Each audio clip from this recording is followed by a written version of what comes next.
আপনার ব্যাংকের অ্যাকাউন্ট ওদের লুট করতে দিতে চান? সিদ্ধান্ত আপনার। যুবকদের নাকি ৩,০০০ টাকা করে দেবে। মোদিবাবু আপনি না বলেছিলেন বছরে ২ কোটি ছেলে মেয়ের চাকরি দেবেন? আজকে আপনার ১২ বছর হয়ে গেল, ১২ দুগুণে ২৪ কোটি লোকের চাকরি পাওয়ার কথা, একটাও দিয়েছেন? উপরন্ত সেল গেল রেল সব দিয়েছেন বিক্রি করে, LIC থেকে শুরু করে। লজ্জাও করে না। লজ্জা, ঘৃণা, ভয় ৩ থাকতে নয়। আমি চেয়ারটাকে সম্মান করি। চেয়ার যে এত মিথ্যে কথা বলতে পারে, এত ভাওতা দিতে পারে আমি জীবনে দেখিনি। এত নাটক করতে পারে, নাটক যারা করে তারা নাটকটা শিক্ষা লাভ করে করে, তাদের আমরা সম্মান জানাই। আর রাজনৈতিক লোকেরা ভোটের সময় যখন ছদ্মবেশী নাটক করে ওদের মুখোশটা খুলে দিতে হয়। আমি তো রাস্তায় হেঁটে মিছিল করি, ওনারা মুখ পর্যন্ত ঢেকে, ভাগাচ্ছে রোদ লাগে, মুখ পর্যন্ত ঢেকে ওই হেলিকপ্টার গ্রাউন্ডটাও গাড়িতে করে ঘোরেন। আর বলে কত কিতনা লোক আয়া, তো ট্রেন থেকে তো লোক নিয়ে আসেন, সব মিটিংয়ে ট্রেনে করে বিহার থেকে লোক নিয়ে আসেন, উত্তরপ্রদেশ থেকে লোক নিয়ে আসেন, উড়িষ্যা থেকে লোক নিয়ে আসেন, বাংলার লোক থাকে না। আর মিটিংয়ে কাউকে 500 টাকা, কাউকে 1000 টাকা, যেন ভিক্ষে দিচ্ছে। যখন আপনাদের এখানে বন্যা হয় পরশপুরে, কে থাকে সাথে? চাষের জমি যখন নষ্ট হয় ক্রপ ইন্স্যুরেন্স দিই। যখন বন্যা হয়, সাইক্লোন হয়, সাইক্লোন সেন্টারগুলো সব তৈরি করে দিয়েছি। আমি ছুটে আসি, আর কেউ আসে না, এটা মাথায় রাখবেন। নন্দীগ্রামে যখন গুলি চলেছিল কেউ আসতে সাহস পায়নি, আমি জীবনের ঝুঁকি নিয়ে নিয়ে ঢুকেছিলাম। আজও হলদি নদীর জলে 10 জন মিসিং লোককে নন্দীগ্রামের খুঁজে পাওয়া যায়নি। তাদের আত্মা কাঁদছে। মনে রেখে দিও, ধর্মের কল বাতাসে নড়ে। তুমি আজ যা করবে কাল তার ফল পাবে। এবং নন্দীগ্রামের ঘটনা সব জানতো, আমি চ্যালেঞ্জ করে বলছি সব জানতো। বাপ বেটা কেউ কিন্তু 7-10 দিন বেরোয়নি। আমি একা রাস্তায় ছিলাম, ওরা বেরোয়নি।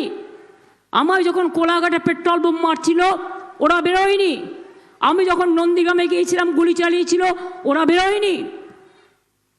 সব কথা নিশ্চয়ই হলদিয়ার মানুষের, নন্দীগ্রামের মানুষের মনে আছে।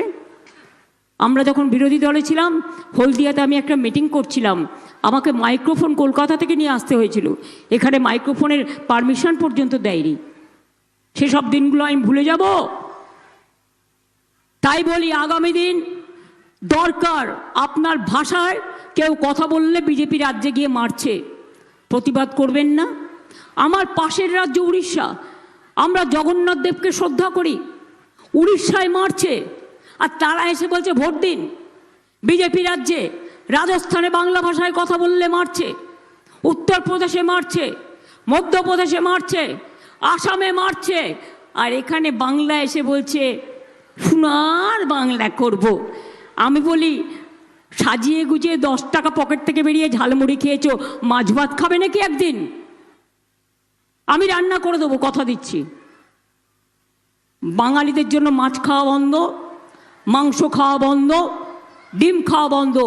আমার যত নন বেঙ্গলি भाई बहन আছে, मैं आप लोग को कहने चाहती हूँ, आपको जो मर्जी खाइए, आपको जो मर्जी बात कीजिए, आप जो मर्जी खाइए, पढ़िए, अच्छा से इंडस्ट्री आगे बढ़ाइए। मैं आप लोगों को लिए कभी दिक्कत नहीं खड़ा करूँगा, ये हमारा वादा है, हमारा अंगीकार है। किंतु যারা আমার মাকে অপমান করে তাদের আমি বলি, তারা বাংলায় এসে ভোট চাইবার কোনো অধিকার তাদের নেই।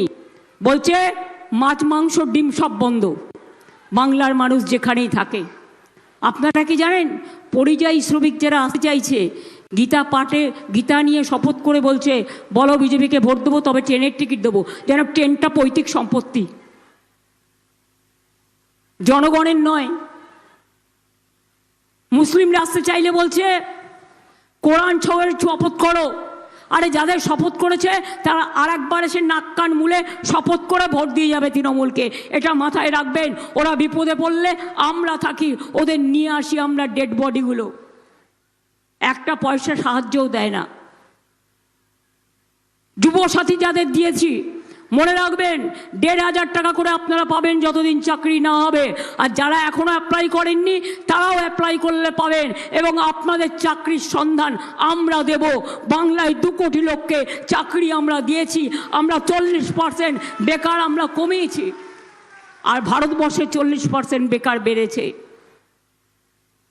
আগামী দিন আবার ইলেকশনের পরেই দেখবেন পেট্রোলের দাম বাড়ছে, ডিজেলের দাম বাড়ছে, রেলের ভাড়া বাড়ছে, গ্যাসের দাম বাড়ছে, আলু পটলের দাম বাড়ছে। কি বন্ধুরা, এটাই তো আপনাদের স্বভাব, এটাই তো চিরকাল করে খান।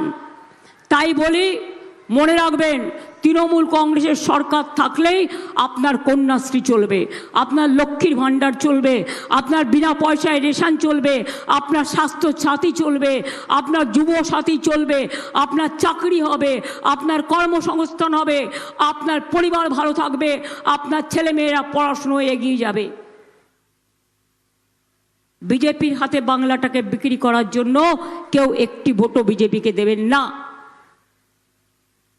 আর যারা বিজেপির হয়ে দালালি করছে তাদের বলবো, আপনাদের কাছে তৃণমূলকে সমর্থন করার জন্য আমি বলছি না। বিহেভ ইয়োরসেলফ, জাস্ট একপক্ষ নয়, নিরপেক্ষ। আমি নন্দীগ্রামে আপনাদের রোল দেখে নিয়েছি। আমি এসছিলাম, কারা ছিলেন, আর আজও কারা আছে আমি সব জানি, আমার নখদর্পণে আছে। আর যদি মনে করেন বাংলায় এবার বিজেপি জিতবে, ছাই জিতবে। বাংলায় আসছে তৃণমূল কংগ্রেস সরকার। আমি সারা বাংলা ঘুরেছি 1 মাস ধরে। আমি যদি মানুষের চোখের ভাষা শুনি, আমি যদি মানুষের মুখের ভাষা দেখি, তাহলে দেখে নিয়েছি কেউ চায় না বিজেপিকে।